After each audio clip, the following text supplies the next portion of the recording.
Everyone, Radhe Radhe, good morning. आप सभी का स्वागत करती हूँ अपने चैनल में एक और नए ब्लॉग के साथ। तो अभी हो रहा है सुबह के 10 बज रहे हैं, सुबह का 10 बजे का टाइम हो रहा है और मैं चल रही हूँ घर की क्लीनिंग करने के लिए। आज जैसे कि पूजा मुझे नहीं करना था तो इसीलिए मैं थोड़ा सा लेट ही काम कर रही हूँ। नाश्ता करने के बाद थोड़ा देर के लिए लेट गई थी, क्योंकि आजकल गर्मी का जो दिन होता है ना, तो खाना खाने के बाद या कुछ भी हम नाश्ता करते हैं तो थोड़ा सा अगर थोड़ा देर के लिए भी अगर बेड पे चले जाएं तो बहुत ज़्यादा आलस लगने लगता है। तो वही मैं थोड़ा देर के लिए लेट गई थी।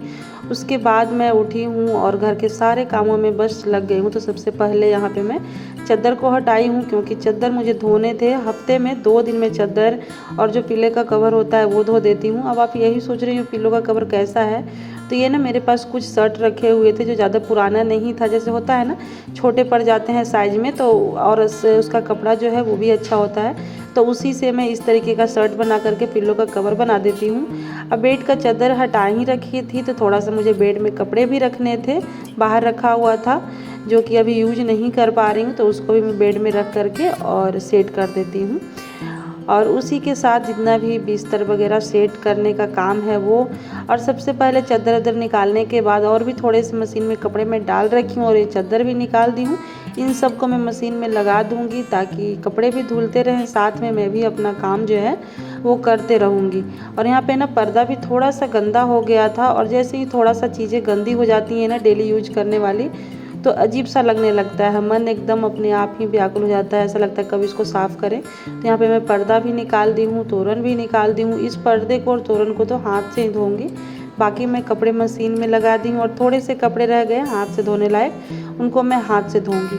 और एक चीज़ मैं बता दूँ, सब जब भी मैं क्लीनिंग का काम शुरू कर दी हूँ ना, तो थोड़ा सा चादर वगैरह हटाने के बाद सबसे पहले मैं किचन को ही क्लीन करती हूँ, क्योंकि मुझे ऐसा लगता है ना कि सबसे ज़्यादा हमें किचन में ही टाइम लगता है सब चीज़ों को समेटने में और साफ़ सफाई करने में। और आज मैं सुबह सुबह बनाई थी भिंडी की सूखी सब्जी, तो एकदम बिल्कुल पानी नहीं डाली थी मैं, बिल्कुल भी इसमें पानी नहीं डाली थी, एक भी बूंद नहीं। तो ये देखिए इसमें ना थोड़ा सा तेल जो है वो एक्स्ट्रा हो गया है, तो मैं इस तेल को रख दूँगी ढक करके और शाम के टाइम में इसी कढ़ाई का यूज कर लूँगी। मैं तो ऐसे ही करती हूँ, अगर कढ़ाई में तेल रहता है तो उसको साइड से करके हटा लेती हूँ और तेल बीच में रह जाता है, और जो सब्जी सूखी सब्जी या भुंजिया रहता है उसको साइड में करके निकाल लेती हूँ और उसी तेल का मैं फिर से एक बार इस्तेमाल कर लेती हूँ। और यहाँ पे देखिए मैं किचन में जितने भी सामान इधर उधर बिखरा पड़ा है सबको समेटूंगी साइड में रख करके, और किचन का काउंटर और चूल्हा वगैरह क्लीन करूँगी। और आज की जो वीडियो है इसमें मैं डेली का भी क्लीनिंग का रूटीन शेयर कर रही हूँ और वीकली का भी रूटीन शेयर कर रही हूँ, वीकली क्लीनिंग का भी रूटीन शेयर कर रही हूँ। तो यहाँ पे देखिए सारे चीज़ों को हटाने के बाद किचन का काउंटर मैं क्लीन कर रही हूँ और चूल्हा वगैरह क्लीन करूँगी। और ये जो चूल्हे के पास में पीछे की जो दीवार होती है, टाइल्स होती है, जब भी हम खाना बनाते हैं ना तो सब्जी बनाते समय खास करके तो यानी कि छोटे मोटे छींटे हैं वो चले ही जाते हैं, तो उस दीवार को भी साफ़ करना डेली ज़रूरी होता है, नहीं तो दाग जो है वो गहरा रूप ले लेता है और एकदम ज़िद्दी दाग बन जाता है। और ये देखिए डेली तो बस मैं कपड़ा से ही साफ़ कर देती हूँ चूल्हे को, मगर हफ्ते में एक दिन इस तरीके से जो लोहे की तार वाली जूना होती है उसको ले करके इस तरीके से मैं रगड़ देती हूँ, तो ये अच्छे से साफ़ हो जाता है और चमकते भी रहता है। और कोई भी चीज़ अगर घर में हो तो साफ़ सुथरा रहता है तो देखने में काफ़ी ज़्यादा अच्छा लगता है और मन को सबसे ज़्यादा सुकून मिलता है कि हाँ ये चीज़ देखने में अच्छा लग रहा है और चमक रहा है।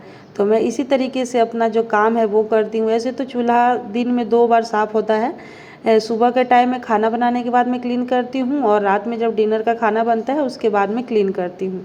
तो इसी तरीके से मैं अपना काम करती हूँ। मैं अपना तरीका आप लोगों के साथ शेयर कर रही हूँ गाइस, इस उम्मीद से कि हो सकता है आप लोगों को अच्छा लगेगा।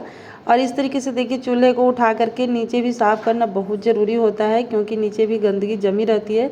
तो मैं दोनों टाइम जब क्लीनिंग करती हूँ तो नीचे भी चूल्हे के इस तरीके से उठा करके क्लीन कर देती हूँ।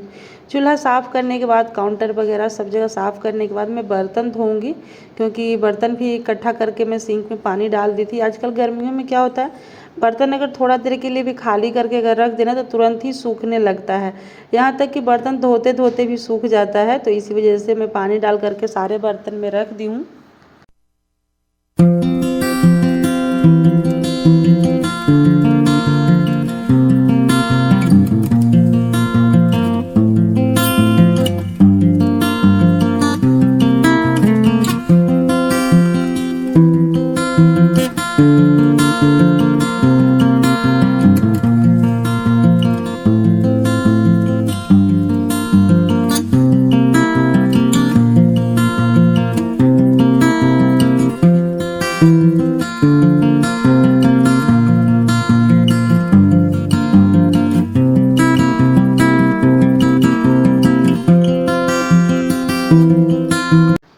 और सारे बर्तन धुल गए हैं। यहाँ पे बस बेलन और तवा ही रह गया है, मांज करके खंगाल करके रख दी हूँ।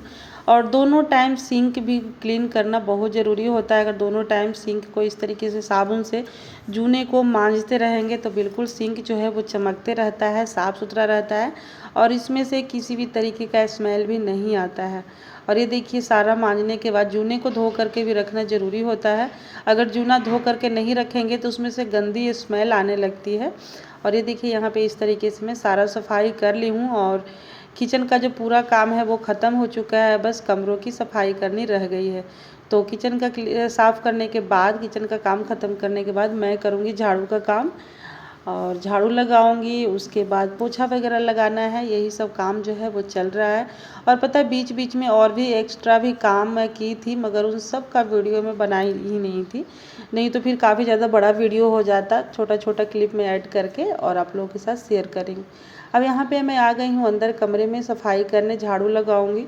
सबसे पहले तो चीज़ों को हटा हटा करके झाड़ू लगाना ज़रूरी होता है। तो अभी ना मेरे घर में कहीं भी अलमीरा वगैरह नहीं है, तो कपड़ा स्टोर करने के लिए मैं किसी तरीके से जुगाड़बाजी कर करके कपड़े को स्टोर करती हूँ, छोटे छोटे स्टोरेज बना करके।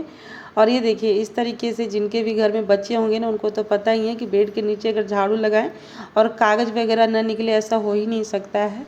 तो आप देख सकते हैं सामने मैं किस तरीके से जुगाड़ करके और कपड़े को रख रही हूँ। और बस इसी तरीके से काम जो है वो मैं कर रही हूँ। आप वीडियो एंजॉय कीजिए।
घर की साफ़ सफाई का तो ऐसा है कि कितना भी अगर सफाई कर लीजिए गंदा तो हो ही जाता है, मगर ज़रूरी है कि थोड़े थोड़े समय में, यानी कि डेली हम छोटा छोटा एक कोना पकड़ के अगर क्लीनिंग का काम करते रहें तो घर ज़्यादा गंदा नहीं होगा। और अगर एक ही दिन सारा करेंगे तो फिर लोड ज़्यादा भी पड़ जाएगा कि एक ही दिन थक जाएंगे और दूसरा दिन फिर आराम करने की ज़रूरत पड़ जाएगी। क्लीनिंग का सारा काम ख़त्म हो चुका है, बस मुझे पोछा लगाना है और बाथरूम भी क्लीन करना रह गया है। तो सबसे पहले मैं पोछा लगाने से पहले यहाँ पे कपड़ा निकाल करके रख दी हूँ नहा करके पहनने के लिए, क्योंकि पोछा लगाने के बाद ना मैं कोशिश करती हूँ कि ज़्यादा कमरे में बिना नहाए अंदर ना जाऊँ। पता नहीं क्यों मेरा मन नहीं मानता है, मैं नहाने के बाद ही कोशिश करती हूँ कि अंदर एंट्री कर पाऊँ, क्योंकि मुझे बाथरूम भी क्लीन करना था। तो बाथरूम क्लीन करके और बिना नहाए तो अंदर जा नहीं सकती, इसलिए मैं पहले ही कपड़े को निकाल दी हूँ और यहाँ पे बस पोछा लगाना शुरू कर दी हूँ। मैं इसी तरीके से हाथों से ही पोछा लगाती हूँ बैठ करके। और ये देखिए बस सारे कमरों में पोछा लगाऊंगी।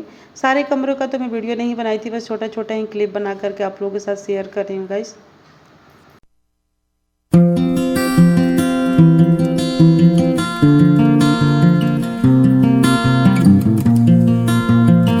सब जगह पोछा लग गया है, बस अब लास्ट रह गया है यहीं पे। अब इसके बाद मैं बाथरूम क्लीन करूँगी। और थोड़ा सा देखिए बेटा भी आ गया था स्कूल से, तो उसका भी वो भी अपना ड्रेस खोल करके रख दिया है, तो उसको भी मैं हाथ से ही अब धुल दूँगी, क्योंकि एक दो कपड़ा इकट्ठा करके मशीन में तो डालने नहीं जा सकता। तो बस इसी तरीके से क्लीनिंग का काम अब बाथरूम क्लीन करके नहा लूँगी। Thank you so much.